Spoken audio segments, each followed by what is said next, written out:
Hello students, welcome to my YouTube channel Chemistry Buzz. Myself Ashish Bhaskar, Senior Chemistry Faculty of Chartered Group of Institution. बच्चों आज हम लोग start करेंगे S block का बच्चों आपका एस ब्लॉक चैप्टर का बच्चों आपका जो नेक्स्ट पॉइंट आएगा इट इज़ इलेक्ट्रोपॉजिटिव करेक्टर।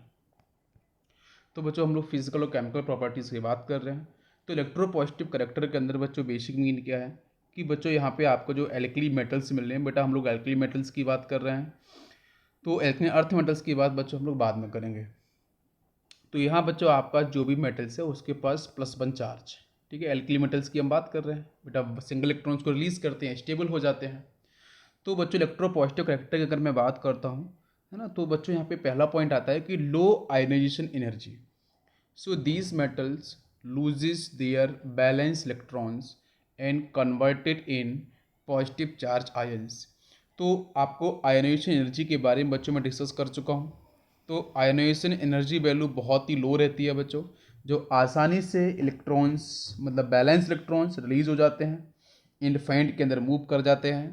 तो यहाँ पे जब लो आयोनाइजेशन एनर्जी है तो उसका मतलब यहाँ पे आसानी से इलेक्ट्रॉन्स बैलेंस सेल से मूव कर जाएंगे। तो जब मूव करेंगे तो बच्चों कहीं ना कहीं पॉजिटिव चार्ज या जो पॉजिटिव चार्ज की जो अमाउंट है, जो क्वांटिटी है, वो कहीं ना कहीं बच्चों आसानी से आपको मिलेगी एल्कली मेटल्स के साथ, ठीक है। क्लियर है। वैसे भी आपको पता है कि अगर बच्चों हम लोग लेफ्ट से राइट में ट्रेवल करते हैं तो बच्चों आपका इलेक्ट्रो पॉजिटिव करेक्टर बच्चों कैसा होता है, वो आपका डिक्रीज करता है। लेकिन जब बच्चों हम लोग टॉप से बॉटम में ट्रेवल करते हैं तो इलेक्ट्रो पॉजिटिव करेक्टर बच्चों क्या इंक्रीज करता है। क्यों? क्योंकि बच्चों टॉप टू बॉटम ट्रेवल करने पे कहीं ना कहीं बच्चों जो सीजियम आ रहा है, हम बेटा एल्कली मेटल्स की बात करें, last element is the caesium, जो आसानी से बच्चों इलेक्ट्रॉन्स को रिलीज कर देता है और इसकी आयोनेशन एनर्जी बच्चों लो। क्यों? What is the ionisation energy? मैं फिर से रिपीट करना चाहूँगा बच्चों, आयोनेशन एनर्जी का बेसिक मीन ये है, कोई बेटा डिफरेंट टर्म नहीं है, ऐसा बहुत ही ईजी टर्म है। क्या है कि आप एनर्जी को दे रहे हो, है ना, एनर्जी को आप सप्लाई कर रहे हो। तो सप्लाई बेटा क्यों कर रहे हो? क्योंकि फोर्स ऑफ अट्रैक्शन को ब्रेक करना है, जो न्यूक्लियस और आउटरमोस्ट इलेक्ट्रॉन्स के बीच में काम कर रहा है उसको ब्रेक करना है। तो कहीं ना कहीं सीजियम वाला जो केस होता है वहाँ बच्चों आपका जो साइज है न्यूक्लियस से आउटरमोस्ट जो बैलेंस सेल है या आउटरमोस्ट इलेक्ट्रॉन है उसके बीच की डिस्टेंस बच्चों बहुत ज़्यादा हो जाएगी, बहुत ज़्यादा होगी। बिकॉज स्मॉल एन की वैल्यू बढ़ रही है, नंबर इलेक्ट्रॉन्स ही बच्चों ऐड होते जा रहे हैं, जिसकी वजह से बाहर के इलेक्ट्रॉन्स बेटा थोड़ी सी एनर्जी सप्लाई करने पे वो बाहर निकल जाता है, ठीक है। तो इसलिए बच्चों यहाँ पे इलेक्ट्रोपॉजिटिव करेक्टर आपको एल्कली मेटल्स में इजीली मिल जाता है। This is a reason, low ionisation energy. Second point, alkali metals के साथ बच्चों आपको डिफाइन होता है स्ट्रॉन्ग इलेक्ट्रोपॉजिटिव करेक्टर और मेटलिक करेक्टर। इलेक्ट्रोपॉजिटिव का बेटा मेटल्स का मतलब क्या है? मेटल्स देखो बच्चों, अगर आपको पता है कि मैंने जब एवोल्यूशन ऑफ पीरियोडिक टेबल की जब मैं बात कर रहा था तो वहाँ पे मैंने मेटल्स के बारे में आपको बताया था। मेटल्स बच्चों जनरली क्या करते हैं? Losing of electrons. Non metals बच्चों जनरली क्या करते हैं? Gaining of electrons, right. तो इलेक्ट्रॉन्स बच्चों आसानी से यहाँ पे रिलीज हो रहे हैं, तो दैट्स व्हाई बच्चों आपके मेटलिक प्रॉपर्टी को होल्ड करते हैं। क्लियर है बच्चों? तो नेक्स्ट बच्चों पॉइंट यहाँ पे जब हम बात करेंगे टॉप टू बॉटम जब हम ट्रेवल करेंगे बच्चों, तो इलेक्ट्रॉन्स लूजिंग टेंडेंसी बच्चों क्या होगी? इंक्रीज करती है। इलेक्ट्रॉन लूजिंग टेंडेंसी इंक्रीज करेगी। तो अब क्वेश्चन ये है कि इलेक्ट्रोपॉजिटिव बेटा कहाँ मैक्सिमम होगा? सीजियम के साथ। और सबसे कम बच्चों कहाँ होगा? लिथियम के साथ। ये आपका बेसिक आपका कॉन्सेप्ट यहाँ पे डिस्कस आपका डेवलप हो जाएगा। नेक्स्ट बच्चों प्रॉपर्टी आती है melting point and boiling point. तो melting point and boiling point को बच्चों एक साथ हम रीड करते हैं। तो अगर मैं थोड़ा सा आपको इन्फॉर्मेशन दूं तो बच्चों मेल्टिंग पॉइंट क्या होता है? मिल्ट देखो बच्चों यहाँ पे क्या है? मिल्ट का मतलब पिघलना, बॉइल का मतलब बच्चों उबलना, अगर मैं हिंदी में बोलूँ तो मेल्टिंग का मतलब क्या? पिघलना। पिघलने का मतलब melting point is related with solids. भाई मेल्टिंग हो रही है ना, तो सॉलिड से तो बच्चों मेल्टिंग होगी। तो melting point is defined for the solid. What is the boiling? Boiling का मतलब बच्चों उबलना, मतलब बच्चों लिक्विड से रिलेटेड है ना। जैसे बच्चों हम लोग एग्जांपल की बात करते हैं वाटर मॉलिक्यूल्स, तो वाटर मॉलिक्यूल्स अगर बच्चों आपका सॉलिड फेज में होगा मतलब आइस बच्चों मिल्ट करती है। तो जिस टेम्परेचर पे मिल्ट करती है this is called melting point. Exactly समझ में आपको आ रहा होगा, है ना, 0 degree Celsius. What is the boiling point? Boiling water molecules बच्चों जो आपकी लिक्विड फेज में होता है तो बॉइलिंग करता है। तो बॉइलिंग करने का मतलब आप एनर्जी को सप्लाई करते हो, तो वाटर मॉलिक्यूल्स बॉइल करता है बच्चों, वाटर वेपर्स में कन्वर्ट हो जाता है। तो आपका जो बॉइलिंग पॉइंट है it is related with liquid, मतलब जिस पर्टिकुलर टेम्परेचर पे लिक्विड मॉलिक्यूल्स बच्चों आपके वेपर फेज में कन्वर्ट होने लगे तो बेटा वही टेम्परेचर क्या होगा? Boiling point. तो चाहे मेल्टिंग पॉइंट हो चाहे बॉइलिंग पॉइंट हो, दोनों के दोनों बच्चों क्या है, टेम्परेचर को डिफाइन कर रहे हैं। क्या बात बच्चों समझ में आ रही है? क्लियर है आपको? मेल्टिंग पॉइंट हो चाहे बॉइलिंग पॉइंट हो, दोनों के दोनों बच्चों टेम्परेचर को डिफाइन कर रहे हैं। मेल्टिंग पॉइंट आपके सॉलिड को डिफाइन कर रहा है, बच्चों जिस टेम्परेचर पे सॉलिड आपकी लिक्विड में चेंज होने लगी, मतलब मिल्ट होने लगी। जिस टेम्परेचर पे बच्चों आपका लिक्विड, जिस टेम्परेचर पे लिक्विड आपका गैसेस फेज में चेंज होने लगे, उसको हम लोग बोलेंगे boiling point. But keep in mind कि दोनों के दोनों आपके टेम्परेचर को रिलेट करते हैं। तो यहाँ बच्चों पॉइंट यह आता है कि मेल्टिंग पॉइंट और बॉइलिंग पॉइंट को लेके तो बच्चों हम लोग कोहेसिव एनर्जी को लेके बात करते हैं। ठीक है, कोहेसिव एनर्जी को लेके बात करते हैं। तो ध्यान देना बच्चों, जब हम बात करते हैं मेल्टिंग पॉइंट बॉइलिंग पॉइंट की, तो बच्चों low energy of cohesive energy, जब कोहेसिव एनर्जी बच्चों यहाँ पे लो होती है तो उस बेटा कोहेसिव और एडिसिव आपको पता होगा। एडिसिव की जब बात करते हैं तो बच्चों सेम टाइप और डिफरेंट टाइप के मॉलिक्यूल्स के बीच में जो आपका एक अट्रैक्शन होता है, और इसका सबसे अच्छा एग्जांपल देते हैं बच्चों मरकरी को लेके। ठीक है, जैसे बच्चों एक बीकर है, इस बीकर के अंदर बच्चों सपोज आपने थर्मोमीटर देखे होंगे बच्चों, तो उनके अंदर बच्चों मरकरी जो फिल रहता है, वो मरकरी बच्चों कभी भी आपका जो बच्चों यहाँ पे ग्लास है उसकी सरफेस से बच्चों कभी भी स्टिक नहीं करता है। क्लियर समझ में आपको आता है? वो स्टिक नहीं करता है। क्यों स्टिक नहीं करता? क्योंकि बच्चों मरकरी के जो आपके एटम्स हैं और जो बच्चों आपके ग्लास के एटम्स हैं उसके बीच में कोई भी आपका बॉन्ड आप बोल सकते हो या फोर्स ऑफ अट्रैक्शन बोल सकते हो, वो कहीं आपको डिफाइन नहीं होता है। समझ में आपको आ रहा होगा? तो डिफरेंट टाइप के मॉलिक्यूल्स हैं। क्या बच्चों क्लियर है? डिफरेंट टाइप के मॉलिक्यूल्स हैं। अब तो इसी से बच्चों एक मैं पॉइंट और आपको ध्यान दूं कि अगर बच्चों इसी के अंदर मैं वाटर मॉलिक्यूल्स को फिल कर दूं, तो आप घर में देखते होगे कि किसी ग्लास में आप वाटर मॉलिक्यूल्स लेते हो, पानी लेते हो, तो जब उसे बाहर निकालते हो तो उसके बेटा आपके इनर सरफेस पे कहीं ना कहीं आप देखते होगे बेटा ध्यान से ग्लास पे, तो वहाँ पे लिक्विड आपका स्टिक रहता है, वाटर मॉलिक्यूल्स स्टिक रहता है। तो वहाँ बॉन्डिंग कहीं ना कहीं तो बच्चों आपकी डेवलप हो रही है ना, लिटिल बिट अमाउंट तो आपकी डेवलप हो ही रही है ना। तो अब उसी टर्म से बच्चों निकल के आता है कोहेसिव। तो बच्चों आपके जो एल्कली मेटल्स हैं उनके अंदर बच्चों क्या होती है, लो एनर्जी ऑफ कोहेसिव। ठीक है, low value of cohesive energy, तो जिसकी वजह से बच्चों आपके यहाँ पे so very low value of melting point and boiling point. तो melting point and boiling point बच्चों यहाँ पे इसलिए आपका बहुत लो होता है। कोई रीजन पूछता है तो रीजन इज वेरी सिंपल बच्चों, क्या होगा, कोहेसिव एनर्जी। तो कोहेसिव एनर्जी से ही बच्चों रिफ्लेक्शन होता है कि इसके अंदर लो value of melting point and boiling point होगा बच्चों इस ग्रुप के अंदर, एल्कली मेटल्स के अंदर। ठीक है, और कोहेसिव एनर्जी बच्चों डिक्रीज करती है डाउन द ग्रुप, तो मेल्टिंग पॉइंट भी आपका डिक्रीज करता है डाउन द ग्रुप। बेटा मेल्टिंग पॉइंट या बॉइलिंग पॉइंट बेटा डिक्रीज करता है डाउन द ग्रुप। अब यहाँ बच्चों हम लोग टेबल्स की स्टडी करेंगे और देखेंगे यहाँ पे कुछ पर्टिकुलर वैल्यूज, और समझेंगे कि बेटा melting point boiling point in degree Celsius कितना है, लिथियम का, सोडियम का, पोटेशियम का, रुबिडियम का, सीजियम का। तो चलते हैं बच्चों नेक्स्ट पॉइंट पे। हम लोग पे बात करेंगे melting point and boiling point in degree Celsius बच्चों, एल्कली मेटल्स का, लिथियम का, सोडियम का, पोटेशियम, रुबिडियम एंड सीजियम। ठीक है, इसको आपको देखो बच्चों लर्न नहीं करना है, याद नहीं करना है, सिर्फ आपको एक बार देखना है इसे। ठीक है, आप अभी एक बार देखो, फिर उसके बाद आप 2-3-4 बार इसका स्क्रीनशॉट ले लो। स्क्रीनशॉट लेने के बाद इसे आप वापस से देख लेना, तो आपको एक ऑब्जर्वेशन हो जाएगा। ठीक है, ऑब्जर्वेशन बच्चों थोड़ा सा इंपॉर्टेंट है। ठीक है, तो देखो बच्चों लिथियम के मेल्टिंग पॉइंट की बात करते हैं डिग्री सेल्सियस बच्चों 181। नेक्स्ट बच्चों सोडियम का 98, पोटेशियम का 63, रुबिडियम का 39 एंड सीजियम का बच्चों 28.5। तो बच्चों आपको दिख रहा है कि जैसे बच्चों आप ऊपर से बेटा यहाँ पे देखो टॉप टू बॉटम आप ट्रेवल कर रहे हो, तो ट्रेवल करने बच्चों क्या है, ग्रुप के अंदर मूव कर रहे हो, तो वैल्यूज आपकी डिक्रीज होती जा रही है। ठीक है, अब बच्चों बॉइलिंग पॉइंट को देखो, तो बच्चों लिथियम का बॉइलिंग पॉइंट बच्चों बहुत हाईएस्ट होता है 1347 डिग्री सेल्सियस। सोडियम को बच्चों 881, पोटेशियम को बच्चों इससे कम आएगा। रुबिडियम में बच्चों थोड़ा सा क्या होता है कि जो रुबिडियम का 688 है और सीजियम का बच्चों 705 है। ये बहुत सी जगह बच्चों वैल्यूज आपकी एक्चुअली में स्टैंडर्ड वैल्यू बच्चों लगभग आपकी सेम होती हैं, बट यहाँ पे जब हम निकालते हैं एक्चुअल वैल्यू तो बच्चों इसका 688 समथिंग आपका मतलब 700 के अराउंड निकल के आता है, इसका भी 700 के अराउंड होता है, थोड़ा सा इसमें डिफरेंस होता है। तो बेटा हम जनरल ट्रेंड को फॉलो करते हैं, तो दैट्स व्हाई बच्चों यहाँ पे बहुत लार्ज डिफरेंस नहीं है बच्चों रुबिडियम और सीजियम के अंदर, तो जनरल ट्रेंड को ही बच्चों एक्सेप्ट हम लोग कर लेते हैं। तो इसलिए बच्चों देखो आपको दोनों जगह देखो बेटा बॉइलिंग मेल्टिंग पॉइंट के अंदर, बॉइलिंग पॉइंट के अंदर टॉप टू बॉटम आने पे वैल्यूज आपकी डिक्रीज कर रही है। क्लियर है बच्चों? अब चलते हैं बच्चों next property is the softness of alkali metals. तो बच्चों जब सॉफ्टनेस की हम लोग बात करते हैं तो सॉफ्टनेस की बात करते समय बच्चों क्या क्या चीज़ें दिमाग में आनी चाहिए कि बच्चों जो मेटल्स एल्कली मेटल्स की बच्चों हम बात कर रहे हैं, तो एल्कली मेटल्स अब जनरली बेटा मेटल्स जैसे आप सुनते हो आयरन के बारे में सुन रहे हो, राइट। नेक्स्ट बच्चों आप यहाँ पे कोबाल्ट निकिल कुछ इस तरीके से आपको ध्यान में आ रहा होगा। तो वो बच्चों पर्टिकुलर मेटल्स, आपके मेटल्स का नाम आते हैं मतलब हार्डनेस दिमाग में आती है। बट बच्चों हमारी जो एल्कली मेटल्स हैं, है ना, ये बच्चों आपके कैसे होते हैं, सॉफ्ट। इनको आप आसानी से नाइफ से कट कर सकते हो, ठीक है। मेटलिक लश्चर, लश्चर का मतलब बच्चों शाइनिंग, ठीक है। मेटलिक लश्चर रहती है बच्चों। और आपके यहाँ पे मैं ये भी बोल सकता हूँ सॉफ्ट के साथ साथ बच्चों मैलिएबल, ठीक है। मैलिएबल भी होते हैं प्रॉपर्टीज बच्चों, आप लोग 8th क्लास में पढ़ते हो, soft, malleable and metallic lustre, ठीक है। ये भी बच्चों शाइनिंग, है ना, मेटल्स जो शाइनिंग होती है वो भी आपकी प्रेजेंट होती है।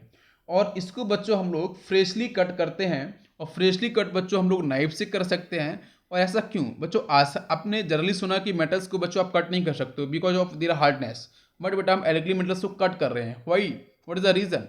रीजन इज वेरी सिंपल कि due to oscillation of loosely binded electrons, due to oscillation of loosely binded electrons. तो लूजली बाइंडेड इलेक्ट्रॉन्स जो बेटा आपके प्रेजेंट है, जो आयोनाइजेशन एनर्जी आपकी लेस डिफाइन कर रहे हैं आपको एलिमेंट, मैं पहले ही बता चुका हूँ। तो बच्चों यहाँ पे आसानी से आप जो इलेक्ट्रॉन्स आपके यहाँ से ऑसिलेशन में हो रहे हैं, थोड़ा सा आप यहाँ पे प्रेशर फोर्स अप्लाई करोगे, फटाफट से आपके एटम्स बच्चों आपके साइड हो जाएंगे। तो कट, तो 2 इक्वल पार्ट या 2 डिफरेंट पार्ट के अंदर आपका आसानी से मेटल कट हो जाएगा। ये हो गया बच्चों आपका सॉफ्टनेस, क्लियर हो गया। नेक्स्ट आते हैं बच्चों आयोनिक मोबिलिटी पे। तो आयोनिक मोबिलिटी के बारे में जब हम लोग बच्चों स्टडी करते हैं तो पहले ध्यान से सुनो बच्चों। मोबिलिटी का मतलब बेटा क्या, मूवमेंट से रिलेटेड है, ठीक है। तो मूवमेंट होना, चलना फिरना कुछ ऐसा, ठीक है। आयोनिक का मतलब बच्चों आयंस, और एल्कली मेटल्स बच्चों कैसे होते हैं, कैटायंस। तो कैटायंस का चलना फिरना, और किस में चलना फिरना, वही सड़क पर थोड़ी नहीं चलेंगे बेटा, कहाँ चलेंगे बेटा, किसी न किसी सॉल्वेंट के साथ, किसी न किसी सॉल्वेंट में चलने वाले हैं। तो बच्चों आयोनिक मोबिलिटी बेटा हमारे पास बच्चों सॉल्वेंट कौन सा रहेगा बेटा, that is the water molecules. तो वाटर मॉलिक्यूल्स के अंदर चलना फिरना किसका बच्चों, आपके कैटायंस का। कौन से कैटायंस का, एल्कली मेटल्स के। तो देखो बच्चों ध्यान से, जब बच्चों हम लोग आयोनिक मोबिलिटी की बात करते हैं तो आयोनिक मोबिलिटी और कंडक्टेंस मैं दोनों को एक साथ ज्वाइन करूंगा। मैं इलेक्ट्रोकेमिस्ट्री में डिस्कस किया था बेसिक पार्ट में। तो कंडक्टेंस और आयोनिक मोबिलिटी की जब हम बात करते हैं इन बेटा पर्टिकुलर हम कैटाइंस को लेके, तो ये बच्चों आपके inversely proportional to size of hydrated ions, inversely proportional to size of hydrated ions. क्या मेरी बात समझ में आ रही है बच्चों? आयनिक मोबिलिटी हो या कंडक्टेंस हो बच्चों सॉल्वेंट के अंदर, तो ये बच्चों आपका इनवर्सली प्रोपोर्शनल होता है बेटा हाइड्रेटेड आयंस का साइज या बच्चों हाइड्रेशन। इसके बारे में भी बच्चों मैं आपको पढ़ा चुका हूँ, ठीक है। फिर भी आपको मैं काफ़ी हद तक यहाँ पे चीज़ें बताऊँगा, जरा ध्यान से सुनना। जब बच्चों हम लोग बात करते हैं हाइड्रेशन के बारे में, थोड़ा समझाना मैं चाहूँगा कि जैसे बच्चों मान के चलो सपोज यहाँ पे कुछ आपका इस तरीके से एक कैटाइन प्रेजेंट है बच्चों, ये पॉजिटिवली चार्ज स्पीसीज है। तो बच्चों आपके पास जो वाटर मॉलिक्यूल्स होता है बच्चों, वो आपके डाइपोल के फेज में बच्चों, प्लस और माइनस। डाइपोल के फेज में बच्चों हम लोग इसे ऑब्जर्व कर लेते हैं, H2 को H+ एंड O- के फेज में जो आपको हम यहाँ पे हम पोलरिटी डेवलप कर लेते हैं। तो मतलब बेटा डाइपोल की फेज में आपका हो गया 2 पोल्स, मतलब पॉजिटिव और नेगेटिव। तो ये बच्चों आपके डाइपोल्स हैं, ये आपके उस पर्टिकुलर मेटल्स के आसपास बच्चों कुछ इस तरीके से बच्चों इकट्ठे होते हैं, इनर स्पीयर और आउटर स्पीयर। मतलब बच्चों मेटल आपका पॉजिटिव है तो माइनस माइनस नेगेटिव चार्ज बच्चों से क्लोज होगा और पॉजिटिव बच्चों इससे दूर होगा। इसका मतलब कि जितना अधिक बच्चों कैटाइंस पे चार्ज डेंसिटी होगी, और चार्ज डेंसिटी बच्चों वहाँ पे अधिक होती है जहाँ पे साइज सबसे छोटा होता है। तो साइज बच्चों छोटा होगा तो ऑब्वियसली बच्चों आपका जो हम चार्ज डेंसिटी की बात करते हैं तो charge divide by area, area मतलब बच्चों आपका जो बेटो यहाँ पे आपके आयना जो आपके कैटाइंस हैं ये बच्चों स्पीयर में रहेंगे, मतलब रेडियस की बात करेंगे तो कहीं ना कहीं बच्चों आपका जो एरिया आपका स्मॉल जाएगा। अब पॉइंट है कि अगर एरिया स्मॉल हो रहा है तो बच्चों चार्ज डेंसिटी अधिक होगी, तो दैट्स व्हाई बेटा लिथियम के पास चार्ज डेंसिटी सबसे अधिक होती है। तो लिथियम बच्चों आपके इनर स्पीयर और आउटर स्पीयर भी बनाता है बच्चों वाटर मॉलिक्यूल से कॉम्बिनेशन से, ठीक है। तो मतलब क्या, जितना अधिक चार्ज डेंसिटी होगी, जितनी अधिक चार्ज डेंसिटी होगी तो बच्चों उतने ही अधिक वाटर मॉलिक्यूल्स अटैच होंगे। क्या मेरी बात समझ में आ रही है बच्चों? उतनी अधिक वाटर मॉलिक्यूल्स अटैच होंगे डाइपोल के फेज में बच्चों। अब लिथियम के पास बच्चों बहुत सारे यहाँ पे स्पीयर डेवलप हो जाते हैं वाटर मॉलिक्यूल्स के। क्या मेरी बात समझ में आई बच्चों? अब सुनना ध्यान से। अब पॉइंट ये है कि बच्चों लिथियम के पास सबसे अधिक वाटर मॉलिक्यूल्स अटैच हो चुके हैं, तो हाइड्रेशन नंबर हाइड्रेशन नंबर का मतलब ये है कि कितने अधिक बच्चों वाटर मॉलिक्यूल्स यहाँ पे ऐड हुए हैं। तो बच्चों यहाँ पे हाइड्रेशन नंबर की वैल्यू भी बढ़ेगी, मतलब चार्ज डेंसिटी अधिक तो हाइड्रेशन नंबर का मतलब वाटर मॉलिक्यूल्स उतने अधिक अटैच हो जाएंगे तो हाइड्रेशन नंबर भी अधिक होगा। अगर हाइड्रेशन नंबर अधिक होगा तो बच्चों हाइड्रेटेड रेडियस की वैल्यू बच्चों बहुत अधिक हो जाएगी, और हाइड्रेटेड रेडियस की वैल्यू अधिक हो जाएगी तो इसका मतलब बेटा यहाँ पे आपको उस कैटायन के आसपास बहुत सारे आयन चिपक गए हैं। आप ऐसे समझो, बहुत से आयंस चिपक गए हैं, बहुत सारा वजन हो गया, वेट हो गया है। अब इतना सारा बेटा वेट हो गया, वजन हो गया, तो अब मुझे बताओ, यहाँ पे वैसे हम वेट के बारे में बात नहीं करते हैं बेटा, ये हमारा केमिस्ट्री का पार्ट है।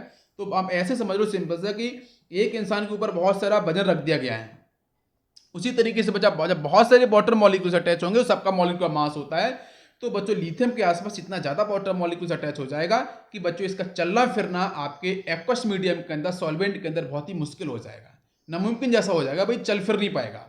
क्या मेरी बात समझ में आ रही है बच्चों? और अभी इसी केस में बेटा देखो आपके सीजियम को लेंगे, तो सीजियम बच्चों इसका आपका चार्ज डेंसिटी वैल्यू बहुत कम होगी, तो बहुत कम वाटर मॉलिक्यूल अटैच होगी, तो आसानी से चल फिर पाएगा, घूम फिर पाएगा।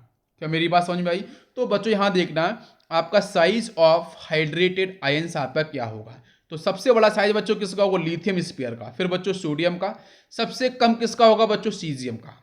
एक्वस मीडियम लिखा है बच्चों, एक्वस एक्वस एक्वस के साथ हम बात कर रहे हैं।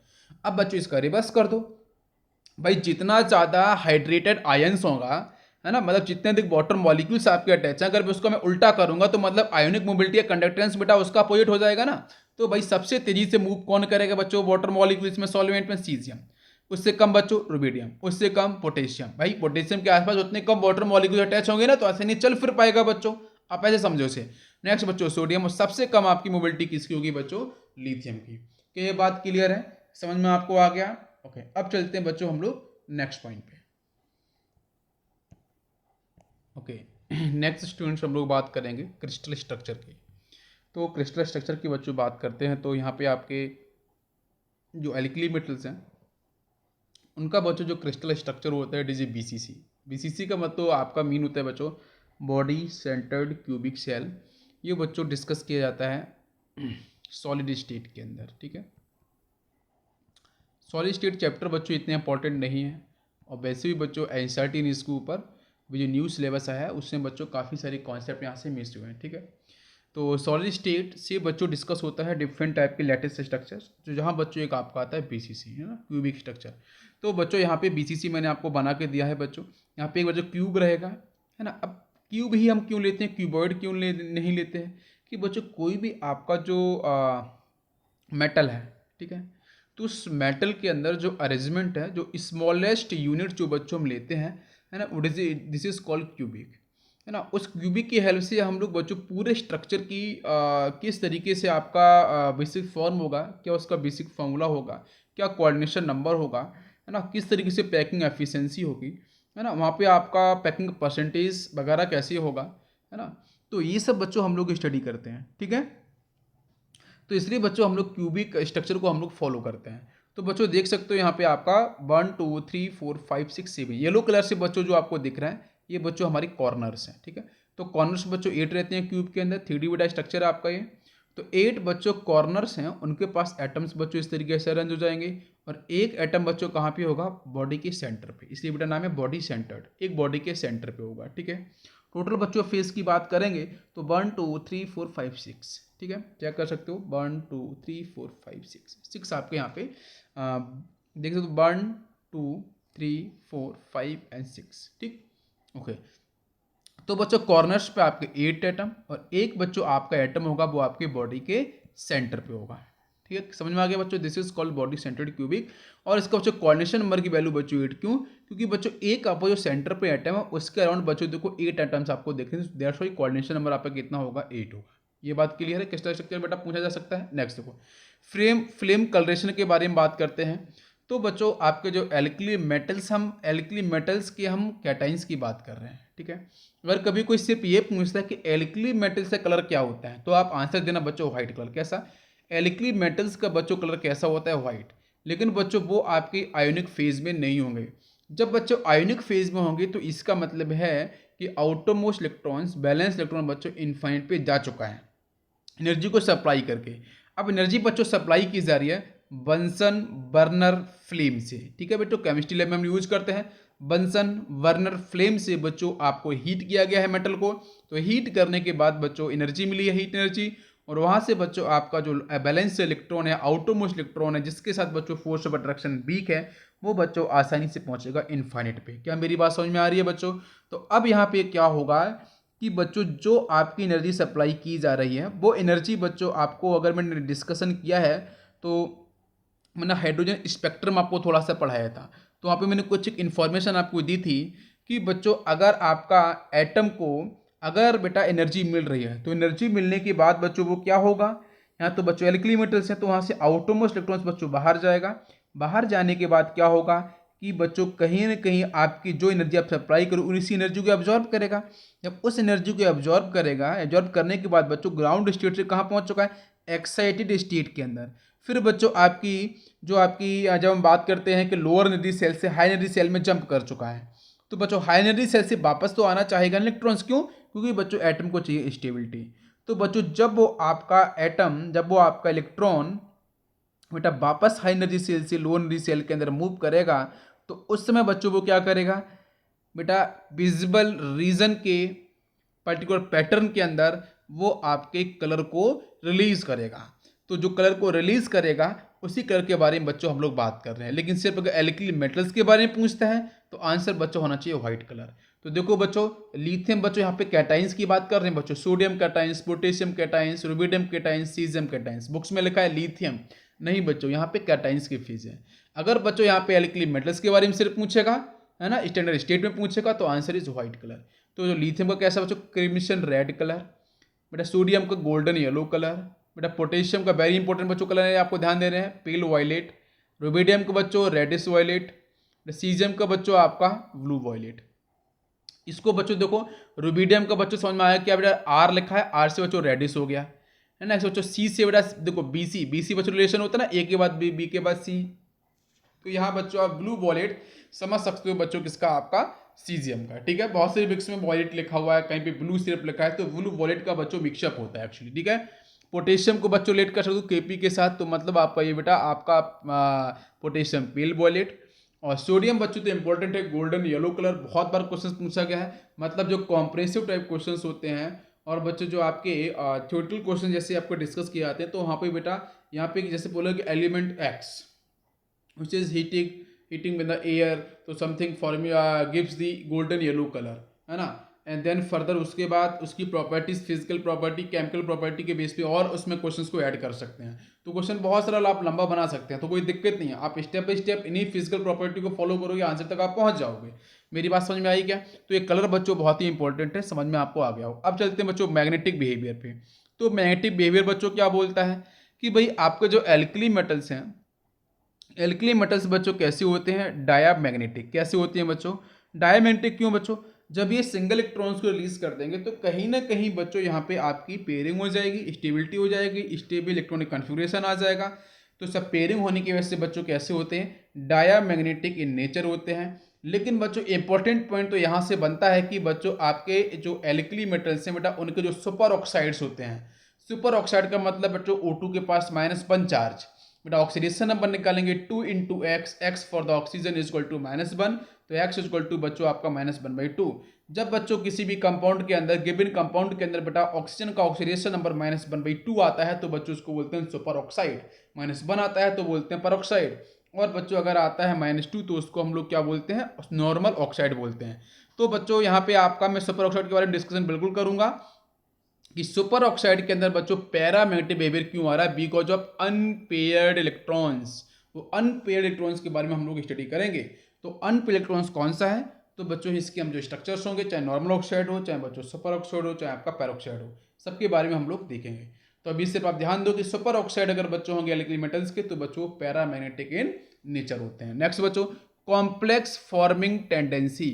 जब बच्चों हम स्टडी करते हैं कॉम्प्लेक्स फॉर्मिंग टेंडेंसी के बारे में, तो स्पेसिफाइड करूं बच्चों में लिथियम। लिथियम बच्चों आपका सिर्फ एक ऐसा एलिमेंट है एल्कली मेटल्स के अंदर जो बच्चों कॉम्प्लेक्स फॉर्मिंग टेंडेंसी को होल्ड करता है, डिफाइन करता है। क्यों करता है, because of smaller size and because of बच्चों चार्ज डेंसिटी हाई होने की वजह से।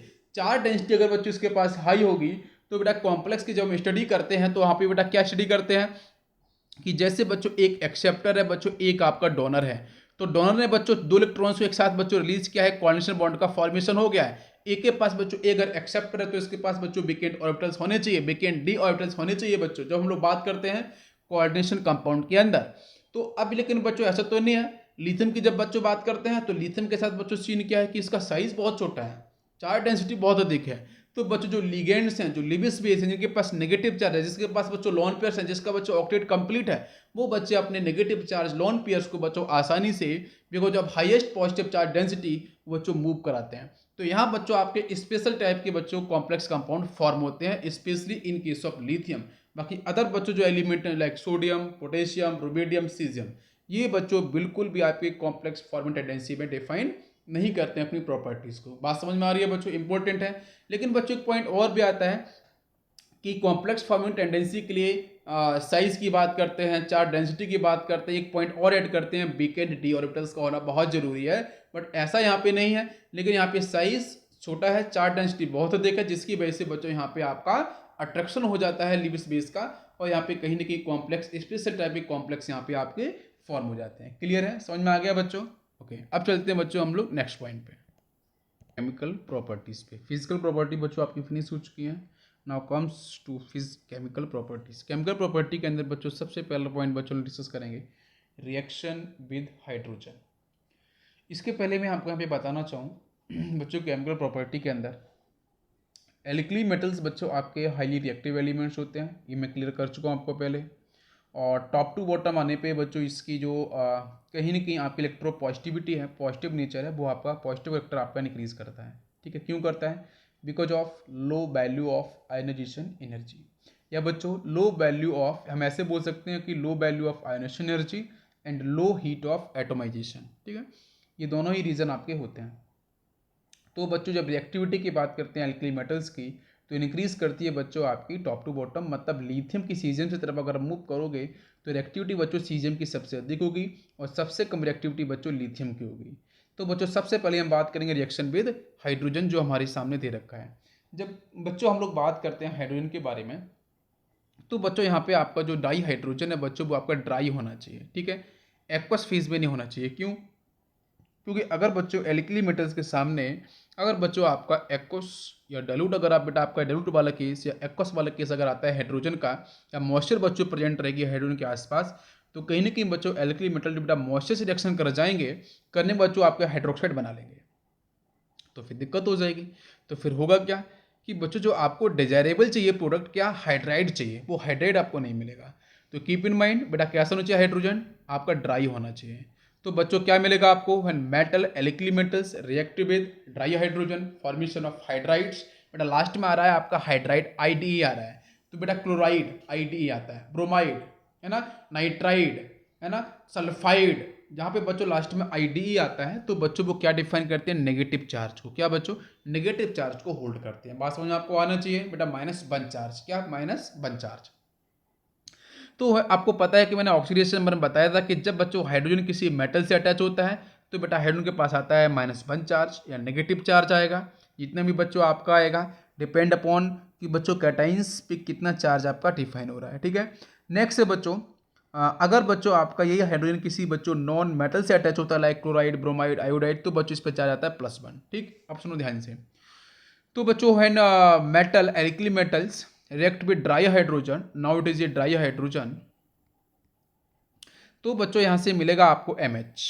अब बेटा बैलेंस कर लेते हैं, 2 हाइड्रोजन है तो इसलिए बेटा मैंने 2 कॉफिशिएंट का मल्टीप्लाई कर दिया, 2 मोल्स अपन ने ले लिया है।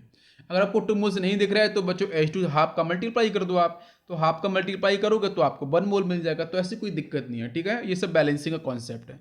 तो बच्चों MH इज इंपॉर्टेंट, तो M के पास +1 चार्ज, बेटा H के पास -1, तो because of -1 it is called metal hydride. Clear है बच्चों? तो नेक्स्ट पॉइंट है बेटा, नेक्स्ट पॉइंट आपका ये आता है कि बेटा हाइड्राइड्स बच्चों, जो मेटल हाइड्राइड्स हैं एल्कली मेटल्स के बच्चों, कैसे होते हैं, आयोनिक इन नेचर होते हैं और बच्चों क्रिस्टलाइन सॉलिड्स। ठीक है, ionic in nature and crystalline solids के फेज में बच्चों ये पाए जाते हैं।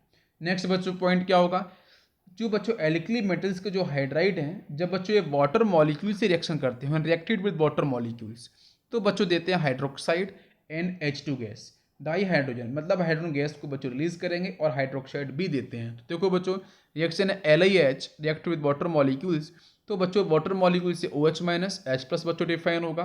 तो यहाँ से बच्चों क्या होगा, लिथियम हाइड्राइड बच्चों आपके OH को एक्सेप्ट करेगा, बनाएगा बच्चों आपका LiOH हाइड्रोक्साइड और बच्चों H2 गैस को रिलीज करेगा। लाइक कि बच्चों अगर आपका सोडियम हाइड्राइड आएगा वाटर मॉलिक्यूल से कांटेक्ट में, और कीप इन माइंड बच्चों कि आपका चाहे बेटा लिथियम सोडियम, ठीक है, एल्किल मेटल्स के बच्चों कोई से भी हाइड्राइड हो, कोई से भी कंपाउंड्स हो, अगर बच्चों इसको हम हीट करते हैं तो बच्चों ये जो रिएक्शन है वो आपकी एक्सोथर्मिक होती है, मतलब बच्चों आपकी डेल्टा एच आपका नेगेटिव आता है, ठीक है, ये भी ध्यान देना है। तो बच्चों यहाँ पे NaOH बनेगा, H2 गैस आपके यहाँ से रिलीज होगी। नेक्स्ट पॉइंट बच्चों ये होगा कि यहाँ पे आपकी रिएक्शन हो चुकी है, तो जो हाइड्राइड्स होते हैं बच्चों एल्कली मेटल्स के, ये अपने आप में बच्चों स्ट्रॉन्ग रिड्यूसिंग एजेंट होते हैं। तो लिखा है बेटा स्ट्रॉन्ग रिड्यूसिंग एजेंट। तो alkali metals hydrides are strong reducing agent. Reducing agent के बारे में बच्चों में बता चुका हूँ, जिसका बच्चों आपका ऑक्सीडेशन सेल्फ ऑक्सीडेशन होगा, मतलब बेटा ऑक्सीडेशन का मतलब इलेक्ट्रॉन्स को रिलीज करते हैं, वैसे भी बच्चों आपके एल्कली मेटल्स इलेक्ट्रॉन्स को रिलीज करते हैं मतलब सेल्फ ऑक्सीडेशन होगा। तो बच्चों स्ट्रॉन्ग रिड्यूसिंग एजेंट के तरीके से काम करते हैं, क्यों, क्योंकि आसानी से इलेक्ट्रॉन्स को रिलीज करते हैं, ठीक है। टॉप टू बॉटम आते हैं, तो बच्चों सीजियम आसानी से इलेक्ट्रॉन को रिलीज कर देता है। तो दैट्स वाई यहाँ पे पॉइंट होता है कि बच्चों टॉप टू बॉटम आने पे reducing character property of metal hydrides बच्चों क्या होती है, मैक्सिमम होती है। मेरी बात समझ में आ गई बच्चों, क्लियर है, ओके। इसका मतलब टॉप टू बॉटम आने पे बच्चों इंक्रीज करती है रिड्यूसिंग नेचर की value down the group. Next बच्चों पॉइंट आता है कि एल्कली मेटल्स के बच्चों कुछ कंपाउंड ऐसे हैं जो बच्चों कॉम्प्लेक्स हाइड्राइड्स बनाते हैं, ठीक है, जैसे बच्चों लिथियम एल्यूमिनियम हाइड्राइड, आपने बच्चों पढ़ा होगा ऑर्गेनिक केमिस्ट्री के अंदर LaH बच्चों रिड्यूसिंग एजेंट होता है। लिथियम एल्यूमिनियम हाइड्राइड ये कैसे बनता है बच्चों, मैं डिस्कस करूंगा इसकी रिएक्शन। तो पहले देखो बच्चों lithium aluminium hydride LaH reducing agent होता है बच्चों। NaBH4 ये भी बच्चों आपका स्ट्रॉन्ग रिड्यूसिंग एजेंट में आता है। तो बच्चों ये आपके गुड रिड्यूसिंग एजेंट्स हैं, ये बच्चों आपके कॉम्प्लेक्स हाइड्राइड्स हैं, ठीक है, एल्कली मेटल्स के, ध्यान देना है इसको, ऑप्शंस में मिल सकता है तो आप इसको टिक कर सकते हो। नेक्स्ट देखो बच्चों एल्कली मेटल्स के हाइड्राइड बच्चों आपके वाटर मॉलिक्यूल्स में एग्जिस्ट नहीं करते हैं। एल्कली मेटल्स के हाइड्राइड बच्चों वाटर मॉलिक्यूल्स के अंदर एग्जिस्ट नहीं करते हैं, ठीक है, ये बच्चों फर्दर रिएक्शन कर लेते हैं। तो बच्चों हम बात करेंगे यहाँ पे आपका जो LaH है लिथियम एल्यूमिनियम हाइड्राइड, और बच्चों NaBH4 का फॉर्मेशन किस तरीके से होगा यहाँ पे कि किस तरीके से बच्चों लिथियम एल्यूमिनियम हाइड्राइड बच्चों कैसे बनता है और बच्चों सोडियम बोरोहाइड्राइड आपका कैसे बनता है, ठीक है। तो रिएक्शन बच्चों यहाँ पे हम लेते हैं lithium hydride mix with AlCl3, ठीक है, in the presence of dry ether. बच्चों बहुत सी बुक्स में ईस्टर भी लिखा हुआ है, तो कन्फ्यूजन नहीं है, ड्राई ईथर या ईस्टर में से कोई भी आपको यहाँ पे मिलेगा, लेकिन जनरली बच्चों आप ड्राई ईथर को फॉलो करना, ठीक है, NCERT डाटाबेस।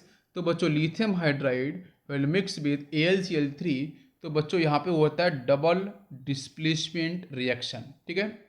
तो डबल डिस्प्लेसमेंट रिएक्शन बच्चों आपके नीट में डिस्कस हुआ है। ये जो बच्चों रिएक्शन है आपकी डबल डिस्प्लेसमेंट रिएक्शन, ठीक है, ये मैंने आपको डिस्कस की है। तो यहाँ बच्चों पॉइंट क्या है कि लिथियम हाइड्राइड भी आपका सॉल्ट है, AlCl3 भी आपका सॉल्ट है, बट कीप इन माइंड कि बच्चों AlCl3 यहाँ पे आपका लिबिस एसिड।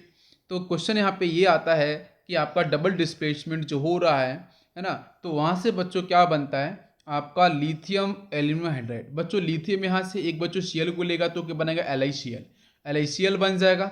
बच्चों इसके 4 मोल्स यहाँ पे ले जाते हैं, तो 4 मोल्स लेने बच्चों यहाँ पे मिल रहे हैं आपको कितने 4 हाइड्रोजन, है ना। और बच्चों लिथियम अगर आप देखोगे तो 3 लिथियम बच्चों LiCl के अंदर चले जाते हैं, एक लिथियम बच्चों यहाँ पे मिलेगा, तो बच्चों लिथियम के साथ बच्चों चला जाएगा बेटा AlH4, तो बच्चों बनेगा लिथियम एल्यूमिनियम हाइड्राइड। ये डबल डिस्प्लेसमेंट रिएक्शन होती है।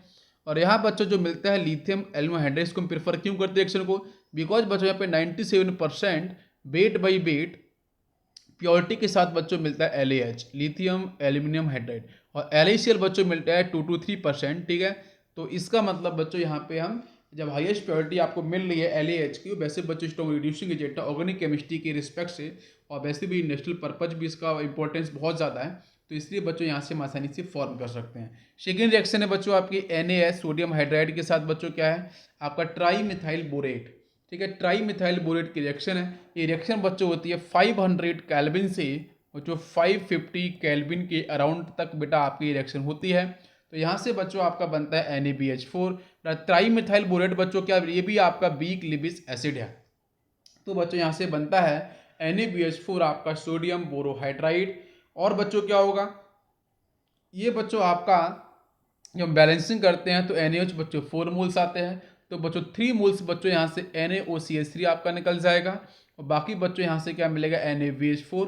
और ये बच्चों हमारे लिए important, it is also a reducing agent. Next बच्चों एक पॉइंट ये भी आपका डिस्कस किया जाता है कि अगर बच्चों हम इलेक्ट्रोलिसिस प्रोसेस कराते हैं बच्चों मेटल हाइड्राइड का, ये बच्चों सॉल्ट है, तो सॉल्ट्स का बच्चों हम मेटल जब बच्चों हम इलेक्ट्रोलिसिस प्रोसेस कराते हैं तो like fused metal hydrides on electrolysis process. But electrolysis process electrochemistry के अंदर बच्चों में डिस्कस किया था कि इलेक्ट्रोलिसिस प्रोसेस कराने के बाद कैथोड एनोड पे डिपोजिशन किसका होगा, है ना, ये डिस्कस मैंने किया था। तो बच्चों मेटल हाइड्राइड को बच्चों हम जब यहाँ पे डिस्कस करते हैं तो एनोड पे बच्चों क्वेश्चन पूछा गया है, प्रीवियस ईयर क्वेश्चन है बच्चों। तो व्हेन दी मेटल हाइड्राइड्स जब इसका इलेक्ट्रोलिसिस होगा तो बच्चों H2 गैस आपकी प्रोड्यूस होती है बच्चों किस पे, एनोड पे। H2 गैस बच्चों प्रोड्यूस होगी एनोड पे, और कैथोड पे बच्चों कहीं ना कहीं आपका जो मेटल है उसका डिपोजिशन होगा। ठीक है, तो यहाँ बच्चों आपकी फिजिकल केमिकल प्रॉपर्टीज का फर्स्ट पॉइंट मैंने डिस्कस किया है।